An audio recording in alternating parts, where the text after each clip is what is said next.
નમસ્કાર.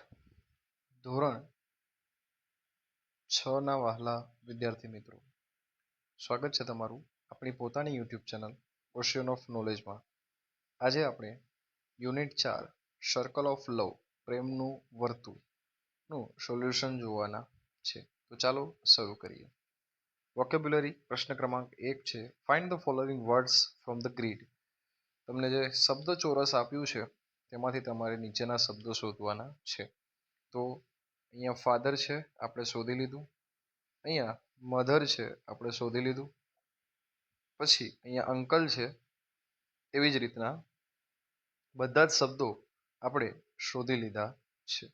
તો તમે જોઈ શકો છો. ચાલો હવે આપણે પ્રશ્નની શરૂઆત કરીએ. ઓકે મિત્રો, જો અહીંયા સન પણ દેખાઈ જશે. ચાલો હવે આગળ વધીએ.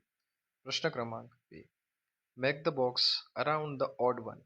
બંધ બેસતો શબ્દ ન હોય તેના સામે તેના ફરતે ચોરસ બોક્સ બનાવવાનો છે, જે આપણે ફર્સ્ટ, સેકન્ડ, થર્ડ, ફોર્થ અને ફિફ્થ બધામાં બનાવી દીધું છે. તો ચાલો હવે આગળ વધીએ. Fill in the blanks the most appropriate words from the brackets. કૌંસમાં આપેલા શબ્દોમાંથી યોગ્ય શબ્દ વડે ખાલી જગ્યા પૂરો. તો ફર્સ્ટમાં આંટ આવશે, સેકન્ડમાં નેઈસ આવશે, થર્ડમાં કઝિન, ફોર્થમાં ગ્રાન્ડફાધર અને ફિફ્થમાં બ્રધર આવશે. ત્યારબાદ નંબર 6માં my mother's brother is my uncle, સેવન્થમાં નેફ્યુ, એઇથમાં સિસ્ટર, નાઇન્થમાં ગ્રાન્ડમધર અને 10થમાં કઝિન આવશે.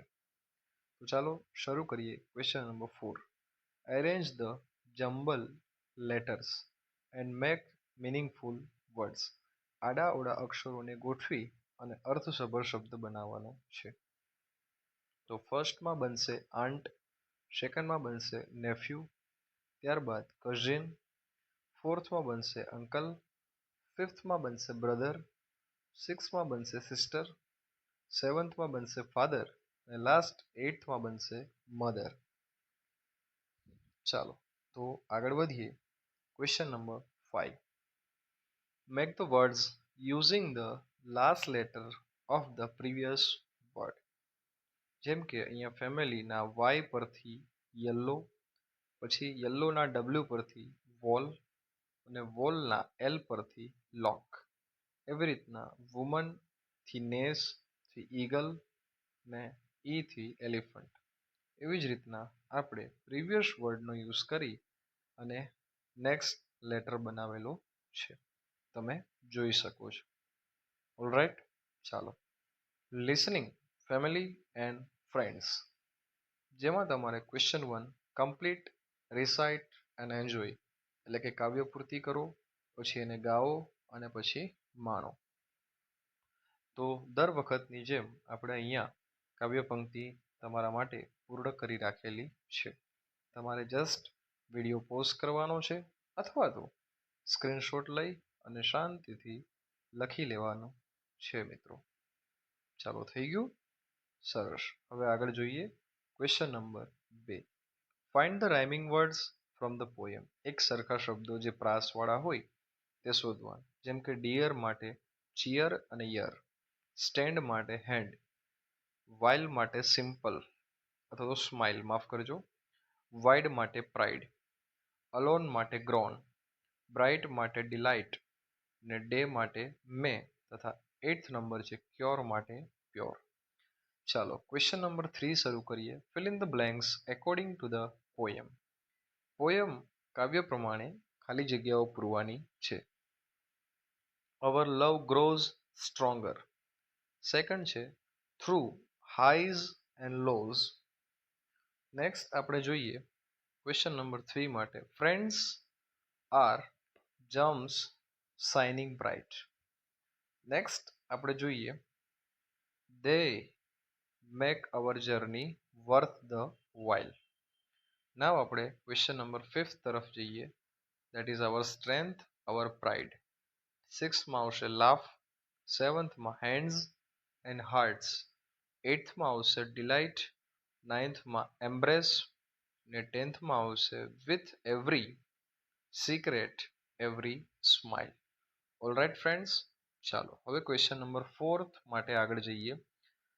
Select the appropriate option from the answering the following questions and write the correct order in the box.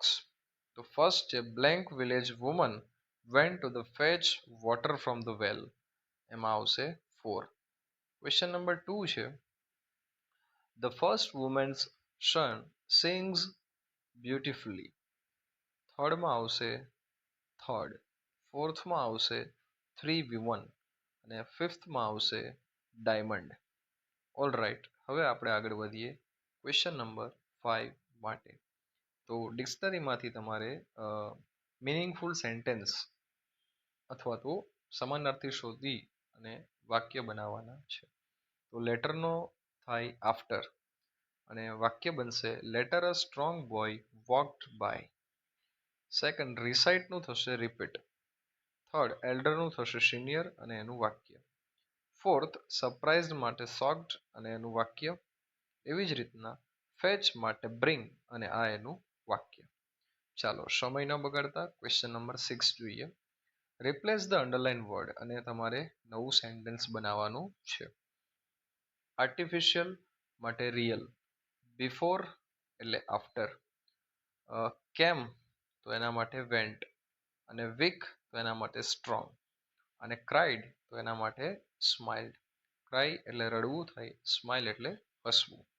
તો ચાલો રીડિંગ સેક્શનમાં આગળ વધીએ અને ક્વેશ્ચન નંબર 1 ને સોલ્વ કરીએ. Fill in the blanks with the most appropriate words from the brackets.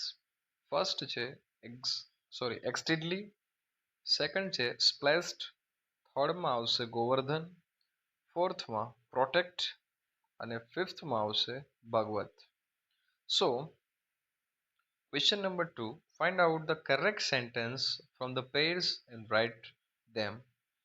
તો આ બંનેમાં આ સેન્ટેન્સ કરેક્ટ છે જેને આપણે ફરી લખેલું છે. પછી સેકન્ડ વનમાં આ સેન્ટેન્સ કરેક્ટ છે જેને આપણે ફરી લખ્યું છે. થર્ડ વનમાં grandma told the story from the આ સેન્ટેન્સ કરેક્ટ છે જેને આપણે ફરી લખ્યું છે. ક્વેશ્ચન નંબર 4 ની અંદર આ સેન્ટેન્સ કરેક્ટ છે જેને આપણે ફરી લખ્યું છે. અને ફિફ્થ વન એની અંદર સીધું જે સેન્ટેન્સ છે એ સીધું સેન્ટેન્સ કરેક્ટ છે જેને આપણે રીરાઇટ કરેલું છે. ચાલો ક્વેશ્ચન નંબર 3 છે આન્સર ધ ફોલોવિંગ ક્વેશ્ચન્સ અને first, second, third, fourth, fifth અને સિક્સ બધા જ ક્વેશ્ચનના આન્સર્સ અહીંયા આપેલા છે, તમે શાંતિથી લખી શકો છો. ચાલો નેક્સ્ટ 7, 8, 9th અને 10th. ઓલ રાઈટ, ચાલો match the following pairs with the A, B. So ફર્સ્ટમાં B, સેકન્ડમાં A, થર્ડમાં D and ફોર્થમાં that is C. All right, ચાલો. Now next question number 5. Make a new words using all the letters of given words. Was, so, there, 3, teach, cheat, could, cheater, act, won, read. All right friends, ચાલો હવે question number 6 તરફ આગળ જઈએ. Again માફ કરજો, options આપેલા છે. The school was in a Sitapur. Mister Anand did not come to school because he was ill. થર્ડમાં આવશે પ્લેવે, ફોર્થમાં આવશે ટુ અને ફિફ્થમાં આવશે easy. Actually question number 7 that is also easy. તમારે આ સેન્ટેન્સને એક ક્રમમાં ગોઠવવાના છે. સો આપણે ગોઠવી દીધા છે 4, 2, 1, 3, 5. ઓલ રાઈટ, ચાલો. Now question number 8, answer the following questions. All right, so first, second, third and the fourth one and the last fifth one, true bonding. Okay friends, chalo. Now question number 9, study the marriage invitation આમંત્રણ પત્રિકા, લગ્ન આમંત્રણ પત્રિકા and answer the following questions. અહીંયા છે બરાબર. ચાલો એના પરથી ફર્સ્ટ, સેકન્ડ, થર્ડ, ફોર્થ અને ફિફ્થના આન્સર આપેલા છે.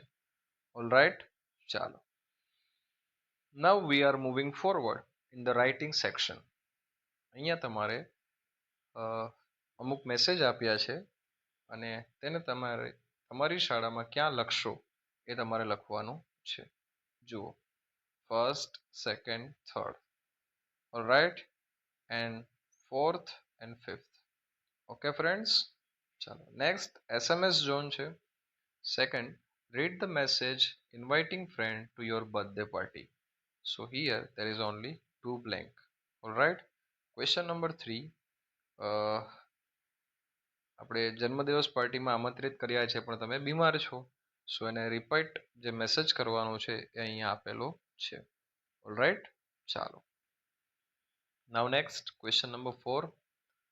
જ્યારે શાળાનો દિવસ પૂરો થયો હોય ત્યારે ખૂબ ભારે વરસાદ હતો, તમારું ઘર ઘણું દૂર હતું, તમારા શિક્ષક તમારા માટે ચિંતિત હતા, તો સુરક્ષિત ઘરે પહોંચીને તેને એક મેસેજ કરી દો. And here is the message.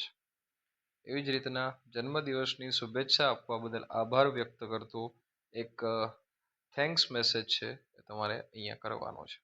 ચાલો, question number 6. Write about the picture using the given points and here is the point and here is the story. Okay, ચાલો. Next is a language function. Complete the dialogue from the given option. ચાલો, અહીંયા dialogue આપણે પૂરો કરેલો છે. Alright friends, now the last second one. દરેક પરિસ્થિતિને વાંચો અને બોક્સમાંથી સૌથી યોગ્ય જવાબ ટીક કરો. તો અહીંયા આપણે એ ટીક કરેલા છે. ઓલરાઇટ ફ્રેન્ડ્સ, ચાલો next 5 number. Question number 3. Choose the most appropriate. વિકલ્પ પસંદ કરવાનો છે યોગ્ય. સો here we choose the appropriate one. Okay, ચાલો. નાવ ક્વેશ્ચન નંબર 4.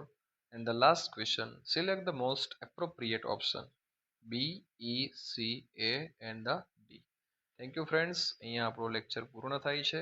મળીશું આપણે નેક્સ્ટ આવા જ એક લેક્ચર